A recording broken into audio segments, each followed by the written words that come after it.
Let's play a game of guess which flavor tea I'm drinking just by the slurp. Could you guess?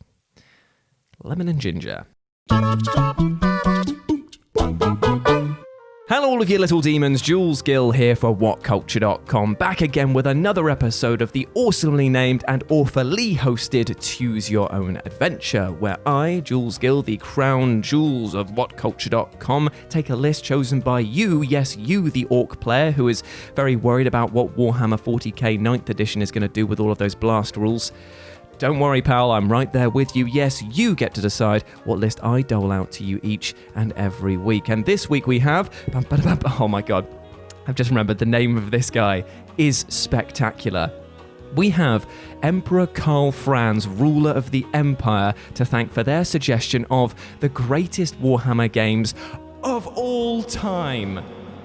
I'm happy to oblige you, my friend. As I sit here in a Fenrisian, aka Space Wolves t-shirt, I am a huge fan of Warhammer. I've been playing the tabletop game since I was about 13. I've got many armies. None of them are well painted. I love this game so much, and I adore Games Workshop for all of the new models that they're putting out at the moment. And when it comes to video games, there are so many titles that it makes the Black Library look as shallow as a puddle by comparison. It is that deep.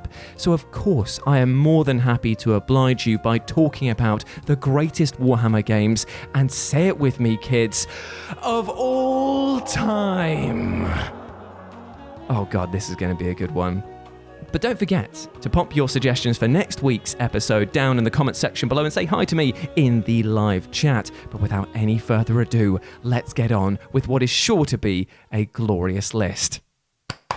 Number 10, Shadow of the Horned Rat. Right, so when you first look at this game, you might think, my god, what in the name of Sigmar is this? It looks uglier than a Troggoth's taint. And yes, true, it is a pretty ugly game, but trust me, underneath this rather stinky surface is a beautiful gem of a strategy game. Mixing RPG elements with a strategy titled The Shadow of the Horned Rat story tells of several factions coming together in an uneasy alliance as they seek to stop an evil plot by the Ratmen known as Skaven. Now, these beings of chaos are looking to usher in devastation and destruction with the help of their subdeity, the Horned Rat. And what this means for you, the player, is a set of skirmishes against all manner of foes, and as you win or lose, you get new options to customize your warband, hiring in mercenaries and recruiting mythical beings to fight for you. Side note, always save up to get the Treeman Gnarlfist, because he is an absolute ledge and will punch your foes into the ground as if they were naught but fleshy tent pegs. Yes, mate. It is genuinely satisfying, and yes, it is slightly clunky, but it is one that everyone should try at least once. Number 9, Warhammer Inquisitor Martyr. Diablo meets Warhammer? Sign me up, brother. Honestly, what more do you need to know other than it's two of the biggest and best IPs merging together in order to deliver one of the most engaging dungeon crawlers out there? Now, I'm not going to lie to you, this game didn't exactly launch in the best possible state. In fact, it had so many bugs that the Tyranids looked at it and went, damn, that's a lot of bugs, and had a frame rate choppier than a Big Knob's choppiest chopper, which is pretty choppy, by the way. However, after a version 2 patch was released, this game experienced a rebirth of sorts, and things like the iffy item management from the previous experience was completely done away with. In its place was a loot and shooter which had the incredible hammy charm of a 40k game, but with the rich complexities and character evolution mechanics from Diablo and others of its ilk. Plus, this story was absolute chef's kiss, because I mean, it had just so many disgusting enemies for you to do away with, all of that ridiculous over-the-top 40k lore, and, of course, tons of guns for with which to shoot the heretics. Get this game. Number 8, Warhammer Vermintide 2. This game. This game. In fact, Osley, get the chonko meter out, because this here, got your regular chonks and stuff like that, it is a chonky boy when it comes to content. I love this game so much. Filling the very stark void left by Left 4 Dead's refusal to release a third game, the Vermintide franchise does so much to scratch that itch that you'll cause yourself to bleed. This game is brutal in both its delivery of hand-to-hand horde battling and its difficulty, which operates on a similar AI director mechanic as Valve's Infection-based title. But what makes this game really stand out is that it actually has a pretty fleshed out narrative, seeing the likes of Nurgle and Skaven working together to take down the old world, and you as a group of ragtag heroes have to come together to stop them. It's a beautiful looking game as well, but the best part hands down, is what it does with its multiplayer, as you can have 4 people careening around causing tons and tons of chaos, but it gets better when you add in the Twitch mode, which lets people watching vote on whether to give you blessings or absolute banes, which obviously is what everyone chooses, resulting in experiences that are never the same, but always fun. Check this game out. Number 7, Space Hulk Vengeance of the Blood Angels. My god, with a name like that, it just screams like heavy dad metal, doesn't it? Not like for heavy dads, not for heavy set dads, but just dad metal that is just heavy. You know what I'm saying. Either way, it's time to strike up the band. Owsley. Oh, come on, mate. Can you not see I'm busy editing this video? James, I hope you brought your heaviest guitar. I'm sorry, Jules, I only have the space. Because we're gonna do some dad metal. Into the Hulk! Into the Hulk! For the Blood Angels! Thank you! Oh, that destroys my voice. How the hell does anyone sing like that? I'm not doing that again, tell you that much. But seriously though, there are so many decent Space Hulk games. I'm actually crying from doing that. That was quite painful. There are so many decent Space Hulk games that I could have actually just filled the list full of them. They are so intense in their atmosphere and their delivery of action and strategy, but I can only have one, so I decided that Vengeance of the Blood Angels would be that shining exemplar for us to gather around. My god, my throat is still killing me. For us to gather around and say, well done, mate. Jesus. The setting of this game works absolutely beautifully with the tension it instills in the player. You take a group of heavily armed Terminators on board abandoned or overrun spaceships, meaning that the tight corridors, inconsistent lighting, and echoing noises all invoke a sense of pure dread. And what is even worse is when you see what has taken residence within these metal halls. For the Tyranids, oh my god, they are horrifying. But don't worry, you've got enough firepower to melt a goddamn building in half at your disposal. And as you rise up through the game, you won't just be taking orders and shooting people. No, you'll get the ability to actually direct your team, and then it becomes a strategy game and shooting game all at once. It's quite complex, don't get me wrong, but it is utterly brilliant when it all clicks. Yes. For the Blood Angels! No, I'm not even going to try again. Number 6, Battlefleet Gothic Armada 2. Do you know what? I find it really lovely when video games reflect their source material in their tone, and this game definitely does that because it is as deep as space and as cold as an endless void when it comes to helping out new players. My god, you need a litany of textbooks in order to understand this game.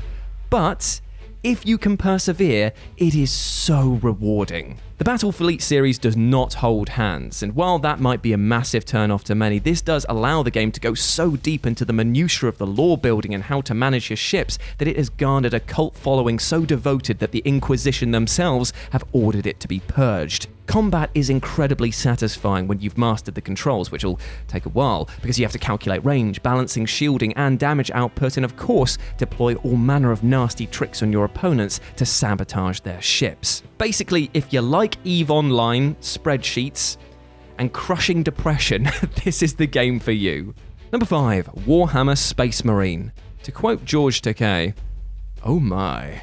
What a game. Honestly, from the moment that the trailers dropped for Warhammer Space Marine, it wasn't just fans of the franchise that were taking notice. With a gorgeous graphical style and seeming like a glorious homage to Gears of War, chainswords were sent into a revving meltdown with excitement. And when the game actually delivered on its promise of making you feel like a Space Marine,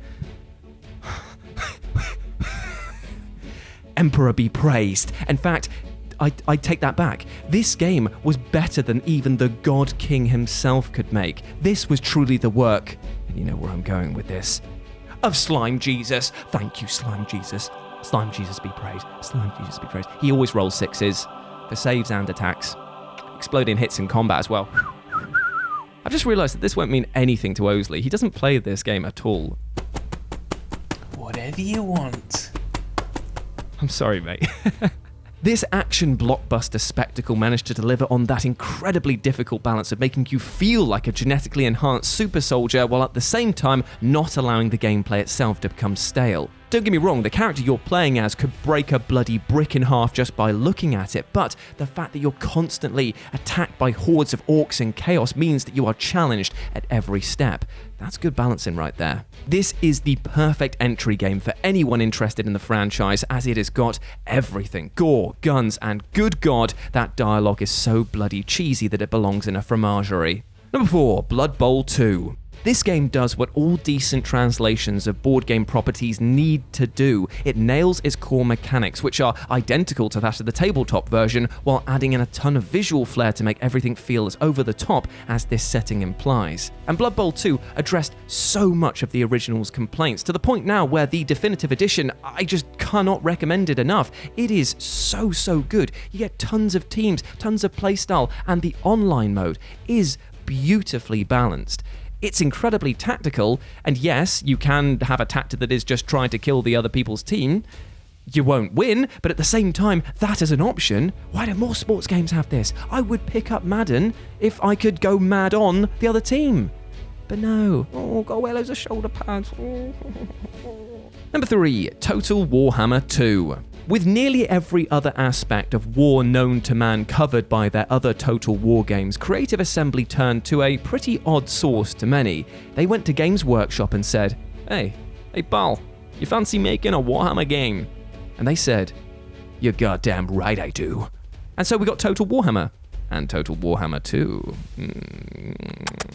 The results were utterly spectacular, because many others had tried and failed to adapt the sheer scale of Warhammer Fantasy battles, but here, Creative Assembly took all the lessons learned from their previous games and delivered in full. And with Total Warhammer 2 adding in flying and magic units, as well as a whole host of UI improvements and AI rebalancing, this became a monument of what makes Warhammer Fantasy so bloody good. And this is the thing, Age of Sigmar is now the poster boy for the non-40k version of Games Workshop's output.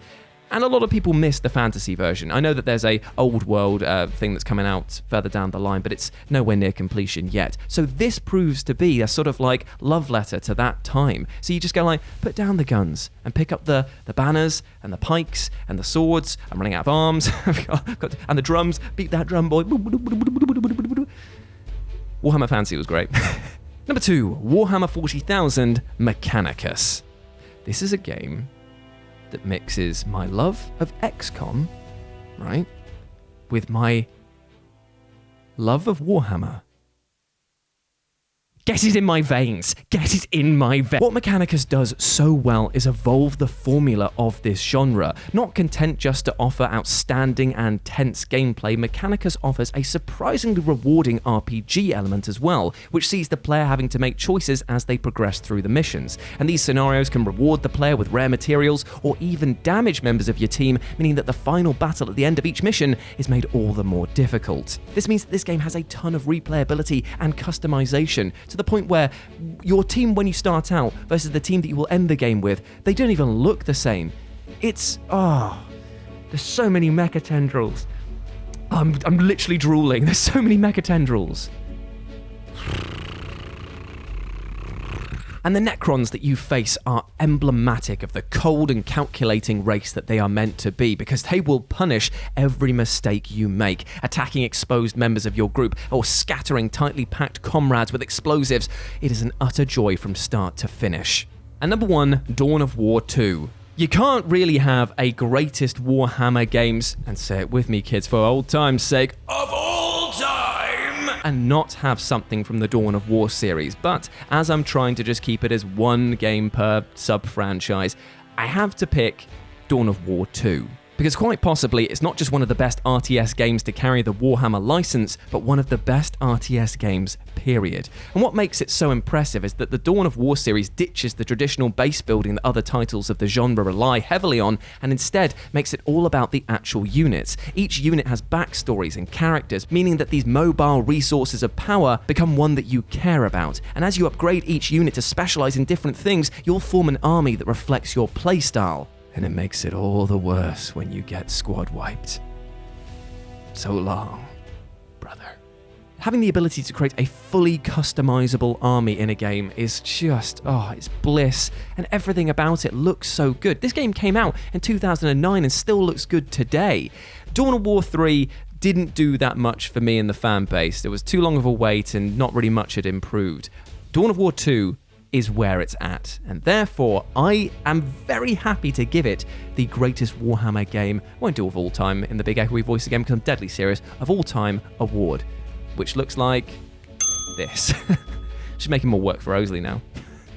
And there we go, my friends. Those were the tatist? I've just had a stroke. And there we go, my friends. Those were the 10 greatest Warhammer games of all time. I hope that you enjoyed that. And please let me know what you thought about it down in the comment section below, as well as if you play Warhammer, what army you play as, what faction are you enamored with, and also chuck your suggestions for next week's episode down there as well. Thank you so much for joining me today. I know that this was, maybe if you're not into Warhammer, a bit of a kind of like, what is he on about? But trust me, give this franchise a chance because there is so much to love about it. And thank you, Carl, for allowing me finally, after working at this company since 2016, for having one video dedicated to Warhammer. This has been an absolute blast. So why don't I pass on the good love to you as well? I hope that you're doing all right. I know that right now, as we've been saying over the last couple of weeks, tensions are still high across the globe and different things. So I hope that you are doing well. Treat yourself with love, but more importantly, respect, because you deserve love, happiness, and success. Don't let yourself or anyone else tell you otherwise. You are a bloody big ledge in my eyes.